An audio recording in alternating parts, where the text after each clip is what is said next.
Es esmu Marta Šulce, zīmols Ilmača kosmētikas radītāja. Mēs esam dabīgās kosmētikas zīmols, kas rada dabīgu kosmētiku vidē draudzīgos iepakojumos.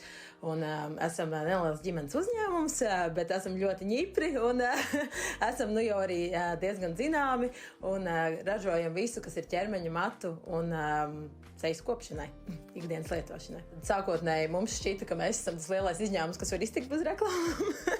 Jo mums tīri labi gāja sociālos tīklos, īpaši TikTokā, kur mēs diezgan īsā laikā izaudzējām diezgan plašu auditoriju un sekotājus, bet vienā brīdī, protams, sajūtām vajadzību pēc papildu spēka un sajūtām arī vajadzību pēc digitālās reklāmas. Sākām sadarbību ar HSH Digital pagājušā gada oktobrī, septembrī, rudenī, tieši pirms Ziemassvētku laika, un mums bija ļoti, ļoti liels pārsteigums, cik forši bija panākumi attiecībā uz reklāmu, cik ļoti plašu auditoriju mēs sasniedzām un cik ļoti labi tas atsaucās arī uz pirkumiem mājaslapā. Jā, var sakot, sākot sadarboties, mēs nezinājām, kādi apjomi būs un cik veiksmīgi mums šis viss izdosies, bet pēc šīs pieredzes ar HSH Digital mums ļoti, ļoti iegriezās mūsu pārdošanas apjomi, un kad mums prasīja, vai mēs spēsim tikt galā ar ražošanu, tad mēs bijām ļoti pārliecināti, jā, mierīgi, no problēma, bet decembrī un janvārī patiesībā arī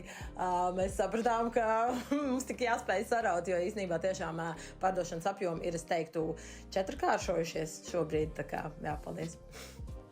Noteikti šie pārdošanas apjomu palielināšana ir mūs aiznes uz tuvāk mūsu mērķim, mūsu lielajam sapnim, izveidot jaunas ražotnes telpas un jaunu darbnīcu šeit pat Silmačos, Peldonē. Tas ir pirmkārt, un, protams, tas atvieglo visu ikdienas saimniekošanas procesu. Ja agrāk mums bija ļoti grūti ar to finanšu plānošanu, jo ienākumi bija tik, cik viņi bija, tad šobrīd mēs jūtam, ka mums ir daudz brīvāk iespēja rīkoties ar šiem līdzekļiem un arī plānot jaunas produktus, inovācijas dažādas.